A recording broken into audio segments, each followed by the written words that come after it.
नीले रंग का डायमंड लगा होता है, इसे कोहिनूर का हीरा कहा जाता है, वो इस हिस्से से चुराया था और अपने साथ में लेके चला गया था।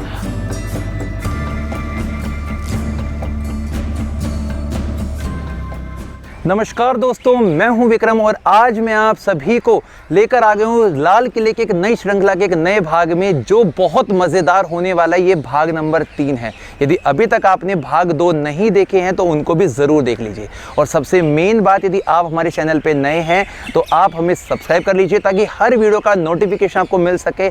और मेरे साथ आप लोग इंस्टाग्राम पर भी जुड़ सकते हैं। मेरी आईडी है ज्ञानविक व्लॉग्स। दोस्तों, अभी मैं आप लोगों को लेकर आ गया हूं दीवाने आम के बिल्कुल सामने वाले हिस्से में। यहाँ पर आप शाहजहां के समय में बने हुए दीवाने आम को आज देख पा रहे हैं, जिसके अंदर इस प्रकार के 9 मेहराब बनाए गए हैं, ये डिज़ाइन बनाए गए हैं, जो आज लाल बलुआ पत्थर की मदद से देखने में बहुत ज़्यादा शानदार लगते हैं। लेकिन ऐसा बताया जाता है कि किसी वक्त पहले ये सभी के सभी जो मेहराब थे, ये सफ़ेद चूना पत्थर और सोने चांदी की नक्काशी परतों के साथ में तैयार किए गए थे। लेकिन आज इनका जो रंग है वो रेड स्टोन के साथ में भर दिया गया है। अभी मैं आपको इसके पास वाले हिस्से में लेके जाऊंगा। इसके अंदर भी हमें काफ़ी कुछ देखने को मिलेगा और ये पूरी की पूरी वीडियो बहुत मज़ेदार होगी, तो इस वीडियो को पूरे एंड तक आप देखिएगा। अभी हम जा रहे हैं दीवाने आम के अंदर वाले हिस्से में। वैसे आपको मैं बताता हूँ, दीवाने आम का मतलब होता था जहाँ पर बादशाह शाहजहां यहाँ बैठते थे और जो आम जन होते थे उनकी समस्याओं को सुनते थे, उसके बाद उनका समाधान निकालते थे। वो सभी लोग इस तरफ बैठा करते होंगे और अपनी सारी समस्या बादशाह को बताते थे। यहाँ पर हम लोगों को एक सिंहासन दिखाई दे रहा है, जो पूरे का पूरा जो सिंहासन है वो संगमरमर का बना हुआ है। इसके ऊपर काफ़ी प्यारी नक्काशी की गई है और इस नक्काशी का जो सारे का सारा क्रेडिट है वो एक विदेशी डिज़ाइनर को जाता है। आपको यहाँ से मैं दिखाता हूँ काफ़ी बारीकियाँ इसकी। इस तरफ आइए। पहले तो सामने दीवार की तरफ बनी हुई जाली वाले डिज़ाइन को देखिए। एक पत्थर को ही तराश करें कितनी सुंदर जालियां बनाई गई हैं। और इसी के साथ में जब हम इस सिंहासन को देखेंगे तो इस संगमरमर के पत्थर पे काफ़ी बारीक डिज़ाइन तैयार किया गया है। पास में ही आगे की तरफ एक मंडप बनाया गया है, जहाँ पर शाहजहां के पीएम प्रधानमंत्री बैठा करते थे और यहाँ से डिसीजन वो लिया करते थे। ये पूरे का पूरा जो डिज़ाइन है काफ़ी ज़्यादा उम्दा बना हुआ है, काफ़ी ज़्यादा बेहतरीन है। अभी मैं आपको यहाँ से आगे वाले हिस्से में लेके जाऊँगा।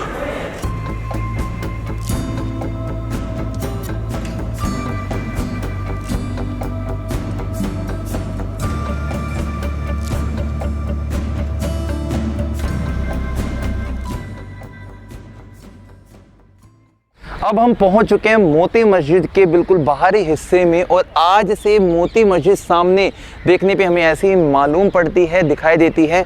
और इस मस्जिद का जो निर्माण है वो औरंगजेब के द्वारा अपने पर्सनल इस्तेमाल के लिए करवाया गया था। अंदर जाने के लिए इसका जो रास्ता है बिल्कुल परमानेंटली बंद करवा दिया गया है। लेकिन ये जिस समय सूरज की किरणें इस मस्जिद के ऊपर पड़ती हैं तो बिल्कुल एक मोती की तरह, सफ़ेद एक डायमंड की तरह ये चमकती है और इसीलिए इसका जो नाम है वो मोती मस्जिद रखा गया है। अभी आप मेरे पीछे जिस इमारत के भाग को देख पा रहे हैं, इस पूरे हिस्से को हमाम कहा जाता है। हमाम का मतलब जहाँ पर शाही स्नान किया करते थे बादशाह के समय में। उस समय की जो महिलाएं थी, लड़कियां थी, राजकुमारियां थी, वो किया करती थी स्नान यहाँ पर। और ये पूरा हमाम 3 हिस्सों में बटा हुआ था। एक में उनका श्रृंगार का काम होता था, एक में वो नहाती थी और एक में गुलाब का जो पानी होता है उसके अंदर वो लोग स्नान करने के लिए जो एक अलग से टब बनाया गया था, वहाँ पर उसकी सुविधा भी उपलब्ध थी। तो इसीलिए इसको हम हमाम आज के समय में कहते हैं। ये पूरी की पूरी जो आपको डिज़ाइन कलाकृति इन पत्थरों पे दिखाई दे रही है, ये संगमरमर के पत्थरों को तराश कर बनाया गया है, हाथों से बनाया गया है। इसमें कोई भी ऐसा नहीं है कि मशीन मेड होंगे ये। और यहाँ पर जब आप इस महल को देखेंगे, पूरे का पूरा संगमरमर से बना हुआ है। डिज़ाइन काफ़ी बेहतरीन है, फाइन कार्विंग की गई है। और दीवाने खास का जो इस्तेमाल था वो जो उस समय के बादशाह थे वो ख़ास मेहमानों से मिलने के लिए किया करते थे। और यही वो स्थान है जहाँ पर मुग़ल बादशाह मोहम्मद शाह और ईरान से आए नादिर शाह की बैठक हुई थी। और उसके बाद में जो यहाँ पर एक तख्त ए ताबूश, जिसके ऊपर सोने चांदी और हीरे जवाहरात जड़े हुए थे, यहाँ से लूट के ले गया था। 90 फुट ये लंबा है और 67 फुट ये चौड़ा बना हुआ है।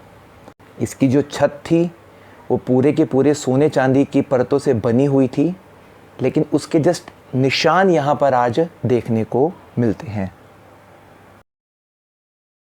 अभी मैं आपको यहाँ दिखा रहा हूँ खिजरी दरवाज़ा, और इस पूरे लाल किले में 5 दरवाजे बने हुए हैं। उन 5 में से ये वाला जो दरवाज़ा है वो इस्तेमाल में आता था बादशाहों के द्वारा। जो यमुना की तरफ निकलता था रास्ता, जो कि पूर्वी दिशा में पड़ता है, वहाँ ये लोग बाहर की तरफ निकला करते थे, उसका इस्तेमाल होता था। लेकिन आज के समय में ये दरवाज़ा बंद कर दिया गया है।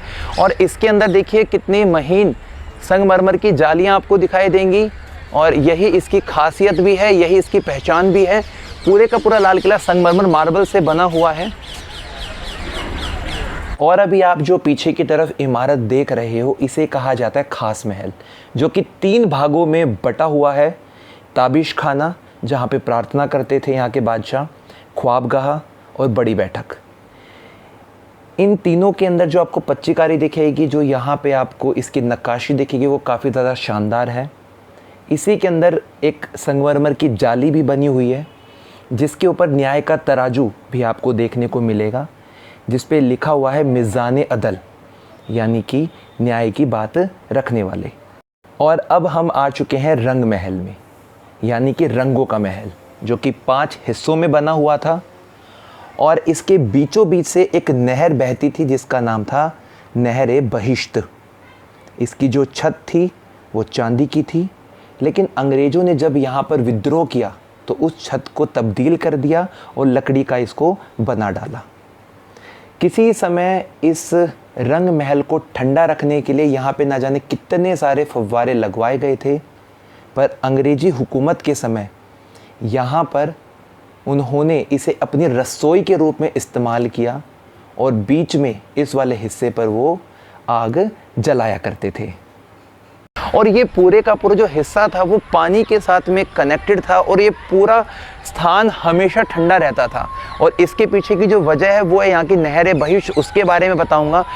ये पूरे के पूरे लाल किला के अंदर पानी की व्यवस्था करती थी और यमुना से सीधा कनेक्टेड थी। इसके लिए एक चैनल बनाया गया है, जो कि इस तरह बनाया गया है, जहाँ पर नहर बहिश्त का हिस्सा भी आपको देखने को मिलेगा। काफ़ी बड़ा हिस्सा है, बीच में एक बाथ टब बना हुआ है, काफ़ी सारे फाउंटेन्स हैं, और ऐसा भी पता लगता है कि किसी वक्त यहाँ पर पूरे का पूरा स्थान ये फाउंटेन्स के साथ में भरा हुआ था। हैं इस वाले हिस्से की कुछ खासियत पहले आप इसके डिज़ाइन से ही समझ लीजिए। इसका जो डिज़ाइन है काफ़ी बेहतरीन है, और ऐसा बताते हैं कि अंदर बीच में एक फ्लावर बना हुआ है। वो जो फ्लावर है वो पूरे का पूरा बनाया गया है हाथी के दांत से, और एक फुव्वारा यानी कि एक फाउंटेन यहाँ पे बना हुआ था, और उस फाउंटेन की मदद से वो लोग यहाँ पे आराम फरमाया करते थे। अभी मैं आपको लाल किले के उस भाग में लेकर आऊँ जहाँ पर किसी समय यमुना नदी बहती थी। यही वाला वो हिस्सा है, पूर्वी हिस्सा, जहाँ से यमुना नदी बहती थी। और इसी के साथ में आपको सामने की तरफ जो बुर्ज दिखाई दे रहा है, इसे कहा जाता है मुसम्मन बुर्ज। और इस बुर्ज का जो निर्माण है बहादुर शाह जफर द्वितीय के द्वारा करवाया गया था।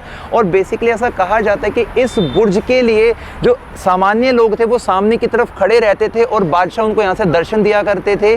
और बात ये तकरीबन 1901 के आसपास के, जिस समय ब्रिटेन के राजा यहाँ पर जॉर्ज जो थे वो भी आए थे, और उनकी जो क्वीन मैरी थी वो भी यहाँ पर आई थी लोगों को दर्शन देने के लिए। और ये महल का सबसे भिन्न अंग था, जिसके अंदर आप ये कह सकते हो कि ज़्यादातर लोग उन बादशाहों का जो दर्शन था इसी स्थान से किया करते थे। सबसे मेन जो बात है वो खास महल की है।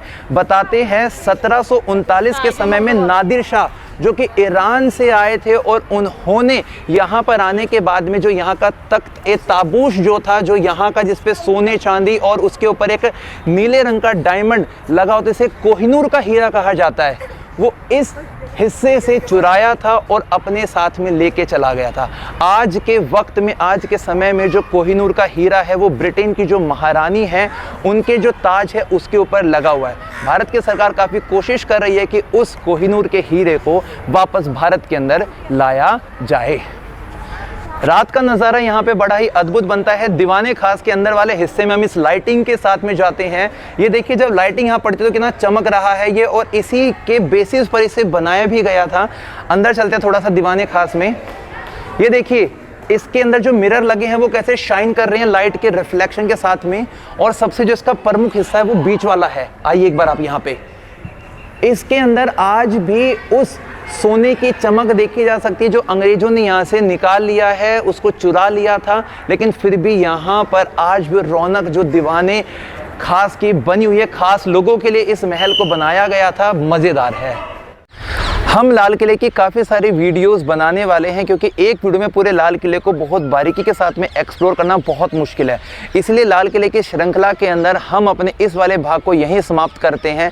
आपको ये वाला भाग कैसा लगा हमें ज़रूर बताइएगा, और इसका जो अगला भाग है उसके लिए आप इंतज़ार कीजिए। बहुत जल्द नई वीडियो आपके सामने आने वाली है। तब तक के लिए जय हिंद, जय भारत।